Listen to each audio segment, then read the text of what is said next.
Здравствуйте, друзья! В эфире «Геоэнергетика Инфо». С вами Светлана Пикта. И сегодня мы обсудим энергетические проблемы горячих финских парней с Борисом Марцинкевичем. Борис Леонидович, здравствуйте. Добрый день, Светлана. 17 ноября в Финляндии на третьем энергоблоке Olkiluoto, не знаю, правильно ли я произношу, возникли какие-то проблемы. Он внезапно остановился. Что там случилось? Не опасно ли это? Давайте по порядку. Атомная электростанция Olkiluoto, два блока построены еще в 70-е годы, и с ними особых проблем нет. Третий энергоблок – это строительство по французским технологиям. Начинала компания Areva, реактор ЭПР 1600. 1600 – это электрическая мощность, то есть весьма и весьма крупная точка для генерации появилась.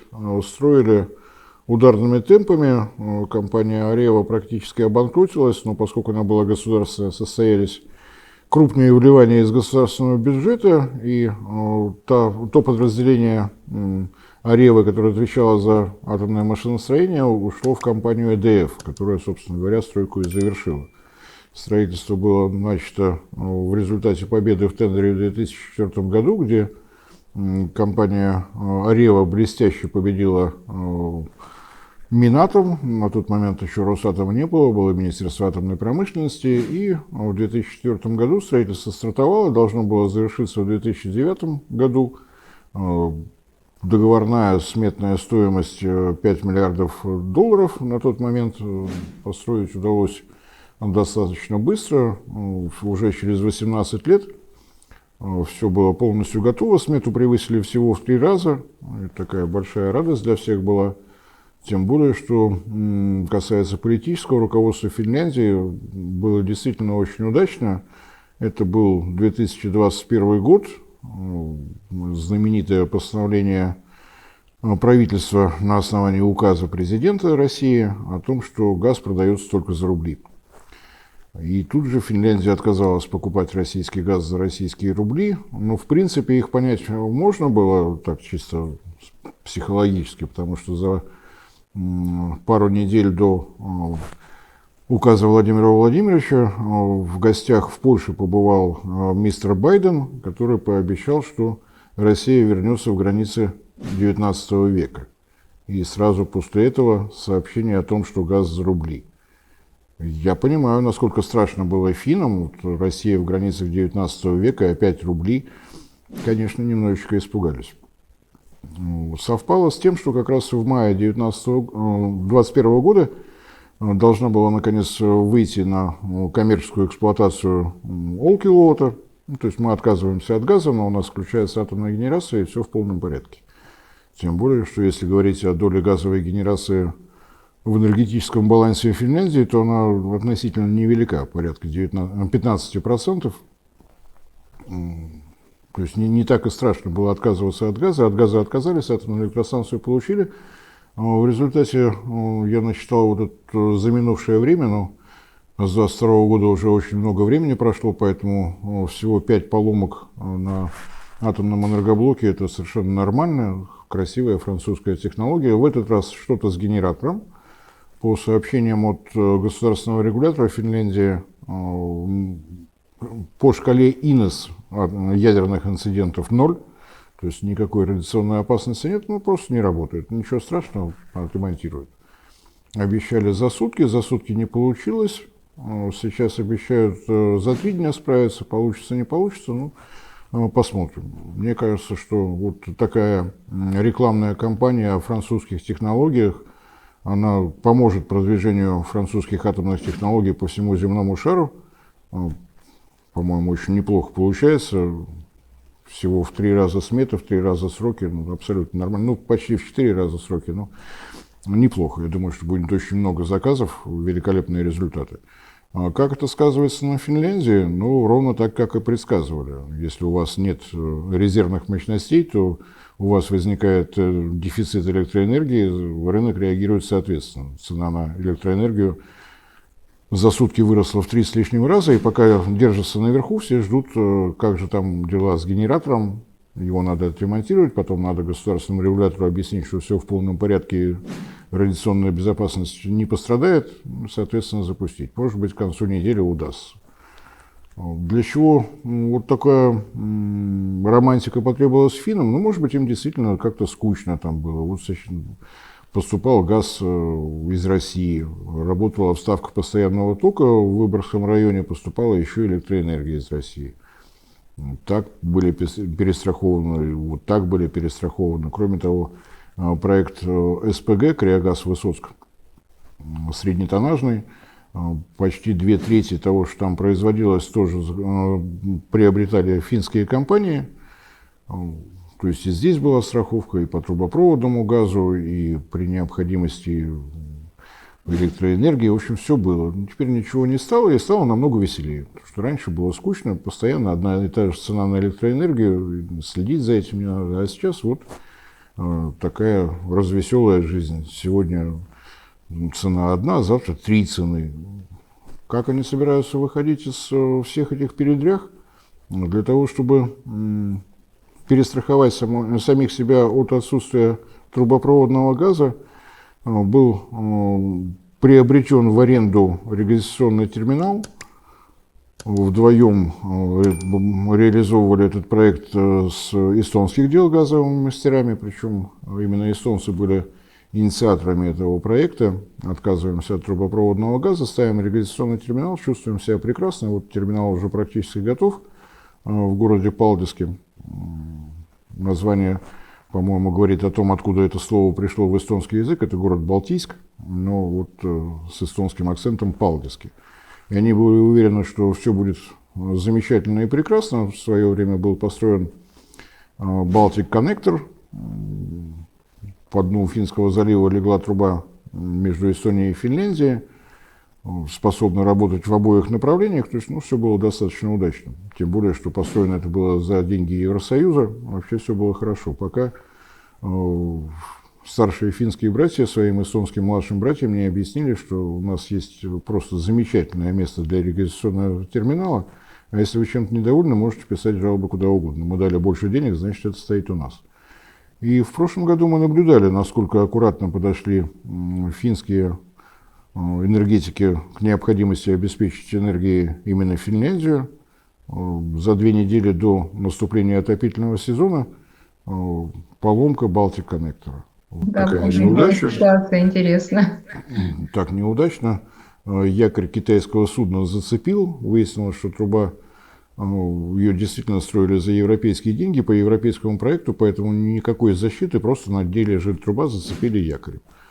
Так бывает. Так бывает, если все аккуратно сделать, то почему бы и нет. Китайцы были просто не в курсе, что здесь нельзя бросать якорь. Что получилось. За 2 недели до отопительного сезона регистрационное судно у берегов Финляндии, соответственно, Финляндия, эстонцы, бывает вот так, будем ремонтировать. Отремонтировали достаточно быстро, завершился отопительный сезон, и через 2 недели после этого трубопровод уже был в полном порядке. То есть Финляндия перезимовала совершенно спокойно, может быть, немножко нервничала Эстония, но так бывает. Так бывает. В этом году вроде бы ничего не ломалось. В этот раз пошла информация о том, что опять китайцы, но теперь в проливе Ла-Манш, там что-то с интернетом случилось. Может быть, какая-то вот такая своеобразная традиция, то пьяные украинские водолазы рыбу глушили неудачно, то вот китайские суда все время что-то цепляют. Вот такие у них неудачные якоря, вечно за что-то цепляющиеся. Главное, как точно попадают якорем в нужное место. Так бывает, так бывает. Как в этом году будет выглядеть отопительный сезон в Финляндии? Как в Европе положено, все, что касается экономики, жизни населения, все зависит от погоды. 21 век, наиболее развитая часть нашей планеты. Будет ли ветер? Не будет ветра, будет ли солнце, как с морозами. Все зависит, конечно, от этого. Мне кажется, в Финляндии там без зимы не обойдется. Это да, но если мы посмотрим на плотность населения, на карту плотности населения в Финляндии, то вот в Лапландии, собственно говоря, кроме Деда Мороза тамошнего особо никто и не живет. Основная часть населения живет, естественно, там, где южнее, там, где нет таких перепадов. Лапландия – это место для коренных народов севера, для оленей, и теперь для военных баз НАТО, разумеется. Тут олени, НАТО, все они где-то рядом. Что будет на юге? Ну, вот сейчас зацепило такое явление, как черный штиль. Появилось определение достаточно давно, уже еще в 2017 году первый раз на это наткнулись. Черное, потому что зимой солнечная инсоляция по естественным причинам становится значительно ниже, чем зимой. Мы все-таки не в тропиках живем, и Хельсинки это тоже не тропики. И при этом одновременно устанавливается штиль. То есть генерация и на солнечных электростанциях сокращается в разы, и на ветровых электростанциях тоже сокращается в разы. На что, собственно говоря, Финляндия наткнулась, причем практически одновременно с внезапной остановкой французского реактора. Да, значительно выросли цены. Сколько времени это продлится, ну, это же развитая часть планеты. Рано или поздно ветер появится. Рано или поздно выглянет из-за туч солнца, и тогда все станет хорошо. Потому что в отличие от России, где по-прежнему ставка на традиционную энергетику, на тепловую энергетику, на атомную энергетику, вот в Финляндии, это и, собственно говоря, во всей Европе все куда как интереснее. Нам с вами достаточно скучно, у нас вот 220 в розетке есть батарея теплая, а вот такой романтики, когда ты встаешь и не знаешь, удастся ли тебе сходить в душ и приготовить завтрак, но это же намного интереснее.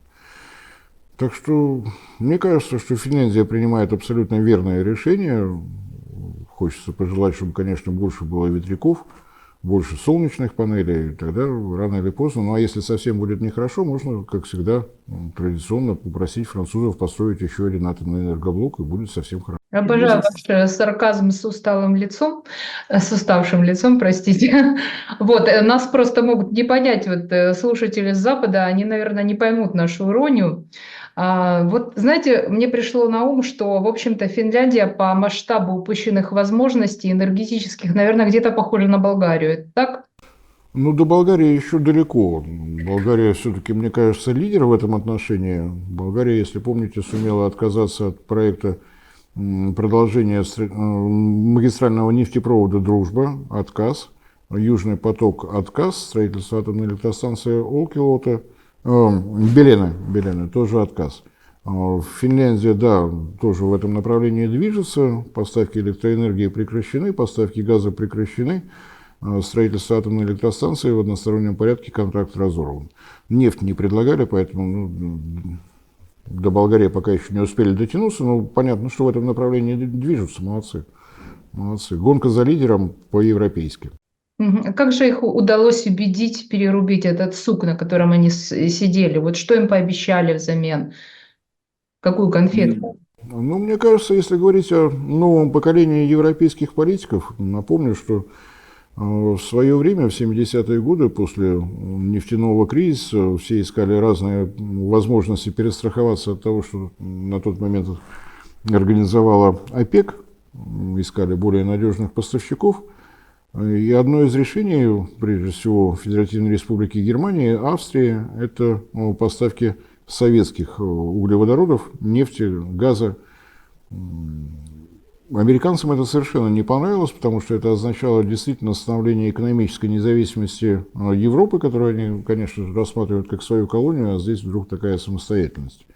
Но многочисленные призывы сорвать эту сделку, ввод ограниченного контингента советских войск в Демократическую Республику Афганистан, призывы президента США прекратить всем сделки, но на тот момент в Европе были немножко другие политики. Маргарет Тэтчер, Миттеран объяснили место американского президента на этом земном шаре и спокойно эту сделку совершили. Мне кажется, что вот такая самостоятельность, излишняя с точки зрения Вашингтона, ну, вряд ли была симпатичной. У меня такое впечатление, что все это время выращивали новое поколение лидеров, которым, ну, собственно говоря, вот многоуважаемая Анна Ленна Бербак уже, по-моему, своим избирателям сказала: нет мне дела до наших избирателей, мне главное интересы Украины. Вот это новое поколение политиков, которым нет дела до интересов собственных стран, важны ценные указания из Вашингтона, важны какие-то политические устремления. Не все, конечно, не самая железная дисциплина, В Венгрии, в Словакии появились правительства, которые смеют думать об интересах своих стран. Но все остальные в полном порядке, вполне дисциплинированы, в том числе и Финляндия. Спасибо, Борис Леонидович, за прекрасный комментарий. Друзья, мы ждем вас в наших эфирах. Всем спасибо за внимание, всем всего доброго.